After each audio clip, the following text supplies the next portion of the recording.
Всем привет! Это Андрей Стафинас. Программа «Держитесь там». И начнем мы, пожалуй, с самой сенсационной новости прошедшей недели. Нежданно, негаданно, без официальных объявлений и подготовки, неожиданно даже для самих себя, Киев стал Новым Иерусалимом, где люди неожиданно умирают, а потом, благодаря молитвам и службе безопасности Украины, воскресают. И стар, и млад на прошлой неделе кричали с каждой печатной колонки, с каждого блога, из каждого интернет-портала «Бабченко воскрес! Бабченко воскрес!». За один день СБУ создало чудо, благодаря которому при других обстоятельствах можно было бы отмечать новую Бабчинскую Пасху, а среду превратить в еще одно воскресенье. А здание службы безопасности превратить в место паломничества в надежде, что волшебное воскресенье не единичный случай. Что вам надо? Сапскова странница. Пришла собачку говорящую посмотреть. Но вот все немного село, и можно рассудить спокойно и логично. Значит так, берем российского журналиста, здравого смысла, лист бумаги, перо и наемного убийца. Вероятность того, что у журналиста, который находится в замкнутом пространстве под давлением государства, здравый смысл возьмет верх над пропагандой, ничтожно мала. Но если вдруг возьмет, то журналист возьмет в руки перо и бумагу и начнет писать правду, что неминуемо повлечет за собой волнение со стороны органов власти, приведет в действие молот и, как следствие, наемный убийца спустит курок. Но вы правы. Честный журналист российский – это как кот Шрёдингера. Пока не откроешь двери его квартиры, он находится в двух состояниях одновременно. И ты точно не знаешь, жив ли он или мертв. По отношению к российской журналистике подходят и другие законы физики. Например, закон Ньютона, где журналист находится в состоянии равномерного движения или покоя, если на него не действует государственная машина. А если она начала действовать, то он начинает двигаться в том направлении, которое ему указали. За редким, конечно, исключением. Так, ладно, это может быть слишком сложно, нужен более простой пример. Пациент скорее мертв, чем жив. Нет, пациент скорее жив, чем мертв. Ну и получилось, как у Буратино. Журналист оказался скорее жив. Но в отличие от сказки, в реальном мире, мягко говоря, в этой истории ничего не понятно. СБУ инсценизировала убийство. Стреляли в спину, был труп. Убийца, видимо, видел труп. Значит, кого-то все-таки убили? Кого убили? Стрелял не киллер? А так кто стрелял? СБУ? Значит, наемного убийцу задержали раньше? Короче, ничего не понятно, но главная и радостная вещь, что Аркадий Бабченко жив. Это хорошо. Ну, а посмотреть наше последнее с Аркадием интервью в рамках нашего проекта «Кусочек правды», до его убийства и волшебного воскрешения вы можете на нашем канале в YouTube.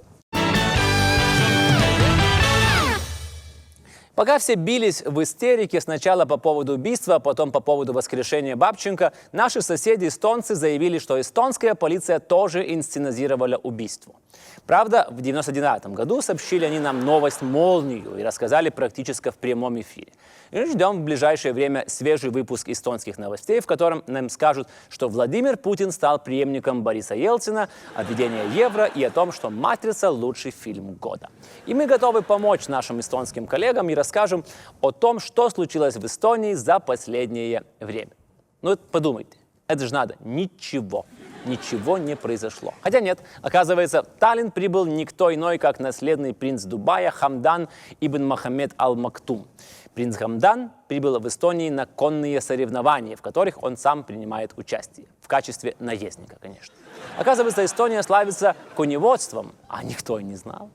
С другой стороны, наследный принц Дубая – это потенциальные инвестиции. Во-первых, он просто потратит много денег, хотя эстонцев этим не удивить, потому что эстонцы знают, как отдыхают финские пенсионеры. А во-вторых, арабским жеребцам могут приглянуться эстонские кобылки. А породистое потомство – это большие деньги. Ну и в-третьих, эстонцы, конечно, молодцы. И нам нужно брать с них пример и проводить в Литве мероприятия, которые будут привлекать богатых людей. Например, формула «1 гран-при по Браде» или «Неделя высокой моды в Шауляй». Ну и на худой конец Каннский фестиваль перенести в Клайпеду. Ну, хотя нет, не подойдет. Там нужна красная дорожка, а мы только от коммунистического красного шлейфа избавились. Ну, как говорится, свято место пусто не бывает. От одного шлейфа избавились, другой заработали. Европейский суд по правам человека объявил, что в Литве более 10 лет назад действовала секретная тюрьма ЦРУ США. для содержания подозреваемых в терроризме. И теперь наша страна обязана выплатить 130 тысяч евро, 130 тысяч евро родившемуся в Саудовской Аравии палестинцу, который содержался в тайной тюрьме, а теперь сидит в Гвантанамо. Это в США. И это будет первый случай в истории, когда Литва будет переводить деньги туда, откуда их и получает. Шутки шутками, но мир мало знает о Литве. Кроме секретной тюрьмы, у нас тут еще есть и янтарная комната, и святой Грааль, и даже база инопланетян. Вот вы скажете, глупости все это. А вот нет, в тюрьму тоже не верили. Так что приезжайте к нам, ищите у нас, живите у нас, привозите с собой денежку. А в Беларуси случилось невиданное. Задержан помощник президента. Того самого президента, который самый честный, самый справедливый, самый родной. Задержали за взятки. И, как отметил председатель КГБ, неприкасаемых у нас нет. Ну так и не Индия. Хотя, если вы получаете в Беларуси пособие по безработице, то совсем даже Индия. 27,5 рублей. Это, к слову, около 13 евро. Как говорит министр труда и соцзащиты Ирина Костевич, я согласна, что это маленькое пособие. Но неправильный сегодня подход изыскивать на эти средства из бюджета. А простите, а откуда? А может, как раз-таки помощник президента и пытался посредством взяток добыть эти средства? В Беларуси явно нужен свой Робин Гуд, который будет отнимать денежки у бедных и раздавать их еще более бедным. Как сказал сам президент, вел бы себя как преступник, самый настоящий бандит. В Беларуси часто показательно сажают чиновников, чтобы в очередной раз напомнить народу, что все равны перед законом. Ну, кто-то чуть-чуть равнее, но с этим уже все смирились и терпят. Тот, который равнее всех, на прошлой неделе посетил пограничную заставу на границе с Украиной. И там говорил про границу с Россией. Лукашенко на самом деле хитрый жук и смелый, потому что только он не побоялся четко обозначить границы русского мира. Говорил, что границы – пережиток прошлого, и они мешают общению людей, в частности, русских и белорусов. Не россиян, заметьте. Граница России, получается, отделяет русских от остального мира. А вы говорите, русский мир. Нет, вот здесь русский, а вот мир. Даже главный союзник все понимает. Но уже совсем скоро весь нерусский мир съедется на землю русскую, на главное событие этого года. Нет, это не очередные выборы президента, в которых столько же интриги, сколько высыхивания краски на дверях гаража. Просто смотри и жди. И речь даже не о Ладожском фестивале рыбы, на котором, наоборот, напряжение достигло максимума. Будет клев или нет? Давайте поговорим о чемпионате мира по футболу, который для миллиарда людей на планете как Рождество, Ханука, Рамадан и День Святого Валентина вместе взятые. Целый месяц миллиард человек будет знать, чем себя занять каждый вечер. Они будут сидеть у телевизора, пить пиво и заедать валидолом, ругаться непристойными словами, а 14 июля, как всегда, поймут, что Гарри Линекер был прав, сказав, что футбол – это игра, в которую играют 22 мужчины, пиная один мяч, а выигрывают немцы. Но именно этот чемпионат особенный. Особенный тем, что пройдет в одной из двух стран, где решение FIFA проводить чемпионат вызвало больше всего подозрений нечистой игры, а именно Россия и Катар. И здесь говорится не о подкатах и не об игре рукой в штрафной зоне, а об не очень чистых махинациях в подкупе представителей FIFA.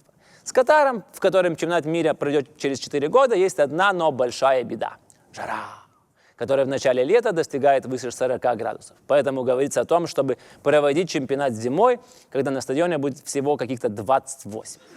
С Россией другие проблемы. Например, расстояние. Чемпионат будет проходить в 11 городах, между которыми расстояние, как и полагается в России.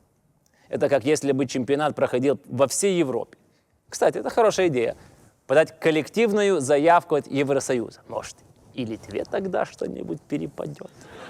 Больше всего повезло, конечно, колумбийским фанатам. Им придется проехать всего 760 километров между Саранском, Казанью и Самарой. Но на колумбийском допинге это не расстояние, ребят. А меньше всего Швеции. Ее фанатам нужно будет преодолеть расстояние в 400-660 километров. Нижний Новгород, Сочи и Екатеринбург. Я понимаю, что у России свои счеты со Швецией еще с Полтавской битвы, не говоря уже о всех проблемах на хоккейном льду. Но пожалели бы шведов. Они же вам Икею подарили, стенку и столы в Турции, люди. Но и это еще ничего. Например, если Марокко выйдет из своей группы и дойдет до финала, Марокканцы посетят Сочи, Казань, Калининград, тогда снова Сочи, Нижний Новгород, Санкт-Петербург и, наконец, Москву белокаменную. После такого путешествия вряд ли останется сил поднять кубок. Ну а те, кто осилят такой маршрут, смогут смело создавать свой собственный гид по дорогам и дуракам России. Словом, пока игроки и тренеры изучают схемы защиты, фанаты железнодорожные и авиамаршруты, букмекеры изучают коэффициенты. По их мнению, больше всего шансов на победу у сборной Бразилии. Сразу после них идут немцы, испанцы, французы и Аргентина. Вы спросите, а где Россия? На почетном 12 месте, сразу после Колумбии и перед Польшей. Это букмекер. А знаете вы, что сами россияне думают о предстоящем мундиале?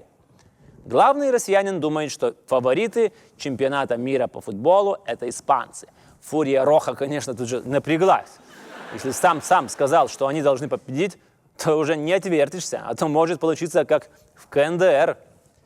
Первое место – вождь погладит по головке. Этот вариант еще приемлем. Дальше хуже. Второе место – тюрьма. Третье – расстрел.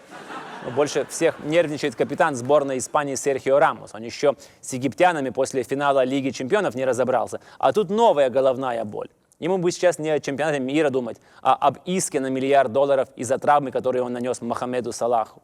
Ходят слухи, что это россияне подкупили Рамоса, потому что Египет – главный конкурент России за выход из группы. Но учитывая, что чемпионат России, мост в Крым, отсутствие президентской кампании, откуда деньги? Денег нет. Еще один известный россиянин, президент российской футбольной премьер-лиги Сергей Пряткин, думает, что зря построили стадионы к чемпионату без крыш. Обиделся даже немножко. Говорят, когда строили стадионы, с нами, лигой, никто не советовался. Ну, дорогой мой, ну, Сергей Геннадьевич, ну что вы как маленький, в самом деле, даже как в большой семье, младшие всегда донашивают вещи за старшими братьями или сестрами. И бесполезно жаловаться родителям, что сандалики изношены до дыр, а колготки растянуты на коленках. А папка у вас суровый, Сергей Геннадьевич. Можете ремня отвесить. Я бы на вашем месте не гудел.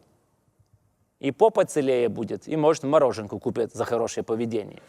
Уж вам-то, бывшему сотруднику КГБ, не знать. Что до простых смертных граждан России, розовых очков у них нет, потому что денег на них нет. Поэтому предстоящие игры своей сборной они оценивают трезво, потому что денег нет. Что уже само по собой удивительно. Лишь 4% населения во время опроса фондом «Общественное мнение» высказалось за то, что сборная России выиграет домашний чемпионат. А где 86%? Стесняюсь спросить. А 146 где? Они, судя по всему, хорошо помнят прошлое. А тем, кто не помнит, напомню. Все 3 раза, когда сборная России участвовала в чемпионате мира, она заканчивала свою игру, не выйдя из своей группы, заняв в ней 3-е место. Смогут ли помочь родные стены пройти дальше? Ну, родные стены творят чудеса. Например, в 1978 году родные стены помогли сборной Аргентины дойти до финала и в нем одержать победу над голландцами. Но, правда, сразу после матча, взяв анализы на допинг, выяснилось, что один из игроков был беременен. Все-таки родные стены, и никто сильно не злился. Я ни в коем случае не говорю, что сборная России тоже будет применять допинг. Всем же известно, что Россия – это страна, которая больше других борется с допингом. Тем более, какая польза от допинга в футболе? Ну, бежишь там быстрее, ну, прыгаешь выше. Но пробежав и прыгнув, нужно еще знать, что делать с мячом. И очень забавно, что когда в этом году снова совпал чемпионат и выборы президента, было принято решение отказаться от политического допинга. Помните 2012 год? Чемпионат другой, Европа. Сборная России приехала после интенсивной политической подготовки. Нам нужен сильный человек, кем Владимир Путин и является. Я верю в то, что он может сделать нашу страну сильнее. И вот тогда решающий матч в группе. Греция-Россия. 3 футболиста, которые голосовали за Путина, 0 забитых голов. 1 греческий футболист, который не голосовал, 1 гол. И тогда появился знаменитый интернет-мем, который объяснил преимущество системы греческих тренировок над русской системой. Поэтому Владимир Владимирович специально отказался от каких-либо предвыборных кампаний, чтобы только не помешать футболистам тренироваться. Возможно, и голосовать им запретил, и во время выборов заставил их бежать кросс и бить штрафные. Ведь очень неприятно, когда проигрываешь решающий матч из-за президента. Но не будем пессимистами. Есть ли шансы у России выйти из своей группы, которую назвать смертниками можно только с сомнительным юмористическим подтекстом? В группе находятся Саудовская Аравия и Египет. Сомнительная шуточка, не правда ли, да? Итак, в первом матче будет играть Россия с Саудовской Аравией. Чемпионат начнется с противостояния двух нефтяных супердержав. Саудовская Аравия в дружеском матче против Сквадра Азура выглядела совсем неплохо. Правда, самих итальянцев на чемпионате не будет. Впервые за всю историю. В отличие от голландцев, которые вообще нестабильны. На 10 лет куда-то пропадают, потом появляются и начинают собирать серебро. Так может, и Россия выстоит перед Саудовской Аравией, так как встреча произойдет на качественно реконструированном стадионе Лужники. Кстати, о стадионах и о материальной составляющей. Вообще подготовка к Мундиалю в России прошла по плану. Новые стадионы, отремонтированные дороги, здания. В Ростове-на-Дону вон аж целый аэропорт специально к чемпионату забабахали. Но, похоже, деньги в городе на этом закончились. Поэтому власти Ростова решили не ремонтировать один из старых домов, а просто повесили окна на фасаде здания картинами со счастливыми и радостными горожанами. А горожане вот все недовольны. Ну, в смысле, те, которые не картонные, а настоящие. Говорят, срамоту прикрыли, а ремонт не сделали. А так, между прочим, еще Адам и Ева делали. Срамоту прикрывали. Просто ростовские чиновники слишком чтят библейский завет. Ну, кроме пункта «не укради», конечно. Не забыли о духовном и в Самаре с Екатеринбургом. Арены в этих городах, конечно же, осветили. На Самарском православном газоне сыграют, например, католики из Коста-Рики и Колумбии, мусульмане из Сенегала, лютеране из Дании, россияне в Самаре тоже сыграют. Вот зачем, спрашивается, этот обряд именно на поле проводили. Не то осветили, не то. Православная травка вряд ли поможет православным командам, которые там и играть не будут. Позаботиться надо было в первую очередь о российских болельщиках. Окропить буфет, туалет и укромные места, где можно быстренько перекурить, пока никто не видит. Буфет, чтобы пиво было холодное, а хот-дог вкусный. Туалет, чтобы в очереди в перерыве долго не стоять и успеть на начало второго тайма, чтобы кричать «Россия вперед!».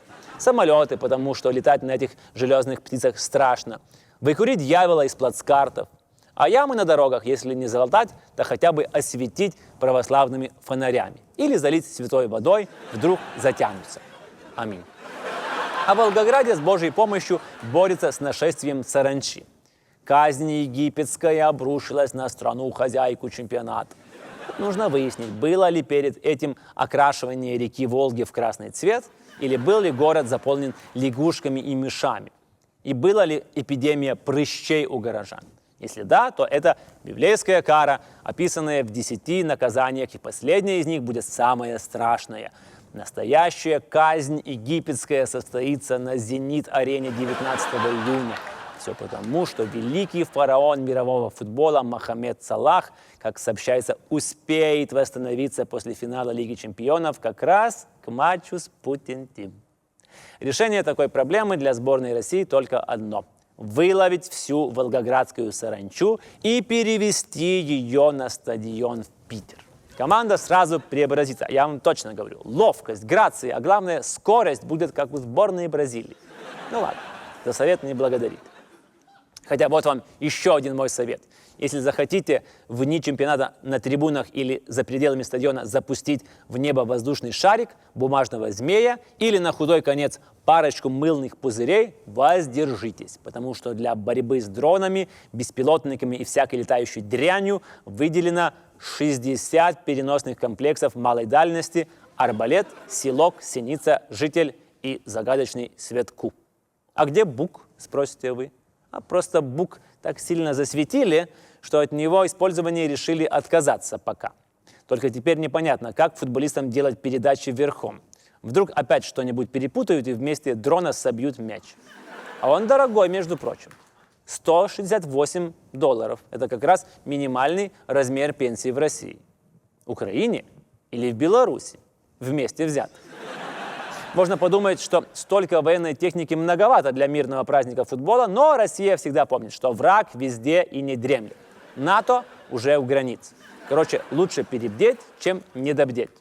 Футбольная ядерная держава такую Светку можем всем показать, что этот чемпионат запомнится надолго. Но все же, кое-кто это главное футбольное событие года вообще не вспомнит. Не потому, что амнезия или глубокий запой, а потому, что не приедут. Не приедут члены королевской семьи и официальные лица Великобритании. А что? Их можно понять. Они о Russians and новичок с марта месяца только и говорят. Только об этом и думают. Надоело, знаете ли. Хочется хоть чуть-чуть отдохнуть от России. Съездить на картошку в Уэльс или сходить по грибы в шотландский лес. Ну, в конце концов, отправиться в ирландскую деревушку на шашлычок под вискарек. Вкусно очень. Хорошо. Тем более принц Гарри недавно женился. А по старой монаршей традиции гости на свадьбе гуляют не меньше месяца. Для простых британских фанатов не все так радужно. В местном таблоиде вышел материал о подготовке российских отрядов «Женщин-Ультрас». В программе обучения «Зайти в горячую избу и остановить коня на скаку». Отдельный курс называется «Порву на британский флаг». В общем, на этом чемпионате я бы пожелал удачи и везения не футболистам, а болельщикам сборной Англии. Английским фанатам долго в России быть не стоит. Обычно 3 матча в группе, и можешь вешать свою Freelines майку в шкаф. А если выйдут во второй этап, там их ждут немцы. К примеру, вип-британцев последовали президент, члены правительства и высокопоставленные чиновники Исландии. Если на Евро-16 во Франции побывал каждый 10-й житель этой северной страны, то теперь за вычетом руководства статистика упадет до каждого 20-го. Кстати, о демографии. Вот во всей Исландии живет меньше людей, чем в любом городе, где будут проходить чемпионат мира. Ну, кроме, конечно, Саранска. Но будем откровенны. Кто вообще слышал что-то о Саранске до чемпионата? Как и о сборной Исландии до прошлого чемпионата. Но главное, что объединяет эти две футбольные державы – животное писец и птица тупик. Писец – единственное млекопитающее в Исландии, а в России он просто один большой и крупный на всю страну.